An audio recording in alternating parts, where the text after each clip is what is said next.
Hi, third grade, Mrs. Gordon. We're going to read chapters 14 to 22 of The Wild Robot Escapes. I hope you're enjoying it. I don't know if you've picked up on this, but when you read and you try to change your voice, like sometimes I try to use a robot voice, it's sometimes hard to remember who's talking. So it's not as easy as you might think. And if you pick up on it, you'll see sometimes Mrs. Gordon is reading Roz's lines when I should be using robot voice and I'm not. But this is the first time I ever tried reading this book with a robot voice. So yeah, it's kind of been interesting. So the first chapter we're going to start off with right now is chapter 14. It's called The Sad Truth. That night, while everyone else was sleeping, Roz stayed up with her computer and searched sneaky subjects. She looked for diagrams of her own body and for maps of the area and for any news that might help her with her escape. But the robot found nothing. The computer only let her access information about farming. She was cut off from the outside world. It was clear that if Roz wanted to escape from her new life, she would need some help. But the crows didn't know how to escape, and Mr. Sheriff would never let his robot leave. Who would possibly help Rose run away from this farm? Chapter 15, The Children. As time rolled by, Roz saw less and less of Mr. Sharif, but she saw more and more of the children. They were shy at first. The robot might look up from the pasture and see Jade peeking around the corner of the barn or Jaya spying from the branches in a tree, but the children were growing bolder. And then one day, Roz marched into the workshop and heard giggling. She walked to the closet in the back, opened the door, and there was Jaya smiling and trying not to laugh. I'm hiding from my brother, whispered the girl. Close the door. The robot closed the door. A minute later, Jade ran in, flush out of breath. Hey, Roz, have you seen Jaya? The robot just stared. I know she's in here, said Jade. He began prowling around the room. He searched under a work table, behind a tool chest, and between all the bulky workshop machines. Finally, he marched up to Roz and said, I order you to show me where my sister is hiding. The robot pointed to the closet. Jade smiled mischievously and tiptoed over. Then he flung open the door and screamed, Found you! No fair, Jaya whined. Roz showed you where I was hiding. The girl scowled at the robot. That wasn't very nice, Roz, but you can make it up to me by playing hide and seek. Count to 100 and then try to find my brother and me, okay? There was a brief pause. Then the robot said, okay. Jaya and Jade squealed with delight and scampered out of the door as Roz started counting. The robot's sensitive ears listened carefully to the children outside. She heard quick footsteps crouching across the driveway. She heard a giggle and the sound of tree branches shaking. She heard a grunt and the sound of hay bales being shoved aside. When the robot finished counting, it took her exactly 5 seconds to find Jaya up in a tree. It took her another 8 seconds to find Jade in the hayloft. Wow, Roz is really good at seeking, said Jade as he picked hay from his hair. Jaya snorted. Yeah, well, let's just see how good she is at hiding. Roz was even better at hiding. While the children counted, the robot silently slipped away, and an hour later, they still hadn't found her. The siblings stood in the driveway, defeated. We give up, Roz, shouted Jade. You win, shouted Jaya. The junk pile beside the barn started moving, and Roz appeared. The robot had been sitting there all along, perfectly camouflaged among the scrap metal and the old farm machines. The next time we play, you have to let one of us win, said Jaya to Roz. And the next time they played, Roz did. The robot enjoyed having the children around. They brought a little lightness into her world, and they hoped to bring a little lightness into theirs. Life must have been dark since their mother had passed away. However, Roz had another reason for wanting the children around. Here's a picture of Roz running with the kids. She needed them. Her only chance of ever returning home was if Jaya and Jade could find it in their hearts to help her escape. But this was a delicate situation. If Roz tried too hard, the children might say something to their father. If she didn't try hard enough, she might be stuck on that farm forever. Chapter 16, The Robot's Dream. Cows grazed in the pasture, wind rustled through the tall grass, clouds drifted over the fields, farm machines rumbled and buzzed, milk flowed into bubbles, bottles were packed into boxes, boxes were loaded onto the milk truck. The truck drove away full and returned empty. Children romped around with their dog. A man sat at his desk. A robot dreamed of the escape. Chapter 17, The Birds. Hilltop Farm was home to many birds. Swallows were always swooping low over the grass and picking off insects. Crows cawed from their fields like a gang of hecklers. At night, owls glided above the countryside, silently searching for furry little meals. The robot was stuck on that farm, but the birds were free to go wherever they pleased, those lucky birds. One day, Roz was standing in the pasture admiring a hawk as he soared through the air. When the crows began grazing around her, their slow steps crunched in the grass, their teeth chewed and chewed, their tails flicked at flies, all while Roz stood there, staring up at the hawk. And then came Lily's soft voice. "What are you thinking about, Roz?" The robot turned to the calf. "I am thinking about Bright Bill," she said. "It was not so long ago that I was watching my son soar through the sky. That seems like a lifetime ago." "You must hate your new life," said Annabelle. "I cannot say that I blame you. Farming looks like such grueling hard work." "Actually, I like farming," said Roz. "Somehow it feels right to spend long hours working with machines and tools and crops and animals, but I miss my old life on the island."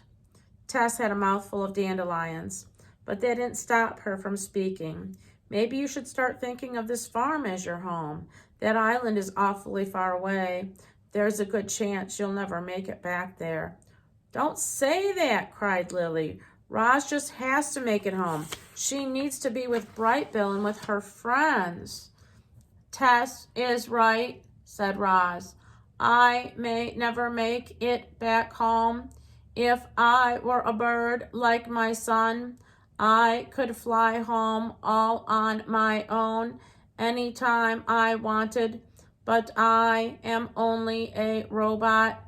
Nobody spoke after that. The cows went back to grazing, and Roz went back to admiring the hawk. Her eyes followed the bird as he soared through the sky, free to go wherever it was he pleased. Chapter 18, The Entertaining Robot. The children wandered out behind the farm buildings, through the clearing, and over to an old oak tree. It was the same tree their father had climbed when he was a boy. Mr. Sheriff's initials were carved into the bark at the bottom of a long list of initials for generations. All the sheriffs had carved their initials into that tree, going back to the ancestors who first built the farm. Someday the children would add their initials to that list. Beneath the leafy branches was a scattering of acorns. Jade cleared a spot for himself and sat down and pulled a small computer from his pocket while Jaya climbed above. The siblings spent the afternoon there, gazing around the tree until the robot marched past carrying a big, heavy toolbox. "What you doing, Roz?" called Jade. The robot stopped. "The drone has crash landed again," she said. "I am going to fix it again. Do you need help?" "I do not need any help." "I'm bored," said Jaya, her legs dangling above her brother's head. "Can you do something fun, Roz?" The robot put down her toolbox and said, "What would you like me to do?" "I don't know," said Jaya, thinking hard. "Can you do a backflip?" "Yes, I can do a backflip." A grin spread across the girl's face. "Roz, I order you to do a backflip." At that, Roz crouched, and then she leaped into the air, flipped backwards, and gently landed on her feet. A perfect backflip. Jade put his computer away. Jay had jumped down from a branch. The children were very impressed. "What else can you do?" said Jade. "Can you juggle?" "Yes, I can juggle." "I order you to juggle, some of these acorns." Roz looked up to the tree, picked 3 large acorns from the ground, and began juggling them in perfect rhythm. Jaya studied the robot's movements and then began tossing acorns into the air as well. The first one went a little too high, the next one went a little too far, and soon they all went tumbling back into the grass. "Do you know any jokes?" said Jade. "Why did the chicken cross the road?" "Never mind," Jade scratched his head. "Can you tell us a story?" "What kind of story would you like to hear?" "A robot story," said Jade. "An animal story," said Jaya. "How about a robot and animal story?" said Roz. The children smiled at each other. Here they are. Jade is at the foot of the tree. Jaya is in the tree, and the robot is standing there talking to them.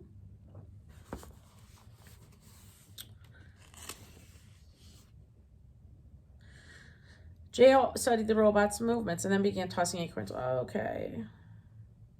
The children smiled at each other, and then they sat against the tree and looked up at their robotic storyteller.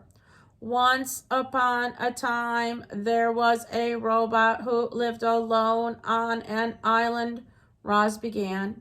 "She spent her time wandering across mountains and forests and meadows, and then something terrible happened.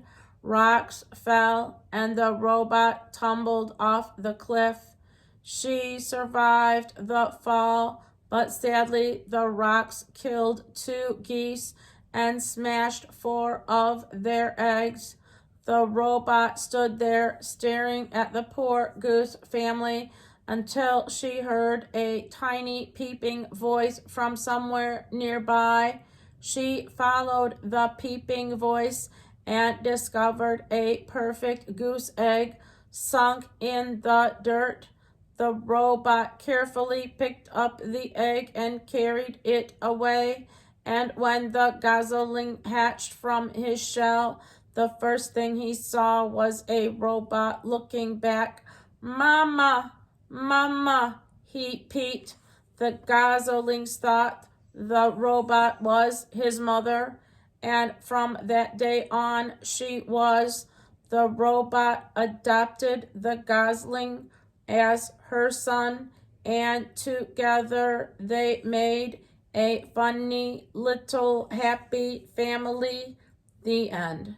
The children sat there and thought about Roz's strange story. Then they looked up at her and said, "What happened next?" Chapter 19, The Storytellers. Roz and the children had a new routine. Several times a week, they'd gather beneath the old oak tree, and Roz would tell stories about the robot on the island. The children loved hearing how the robot survived mudslides and bear attacks and harsh winter weather. They loved hearing how she befriended the island animals. But the stories they loved most were about the robot and her son, the goose. He sounded like such a nice goose. Roz told the children story after story. What she didn't tell them, what she couldn't tell them, was that the stories were true, and they were in fact about her. The children wanted to get on with the storytelling fun. Jaya told adventure stories about dragons and monsters, and Jade told silly stories about aliens and outer space. But as the children grew more and more comfortable with Roz, they began talking about their own lives. They talked about growing up way out in the country. They talked about their schoolmates and their friends and their family. They talked about their parents, how their parents used to work together around the farm and how perfect everything was before the accident. In an instant, their lives were upended. Their mother was gone, and their father was left injured. Mr. Sheriff tried to keep the farm going by himself, but there was so much to do. He was so weak now. The farm machines powered along, doing their jobs as usual, but they needed to be maintained and monitored. Eventually, the machines started breaking down, and the farm started falling to pieces. The children wondered if life would ever feel normal again. "That is why we got you, Roz," said the girl. "We needed you to save this place." "And that's exactly what you're doing," said the boy with a smile. We're going to stop there. Hope you're enjoying the story. Have a great day.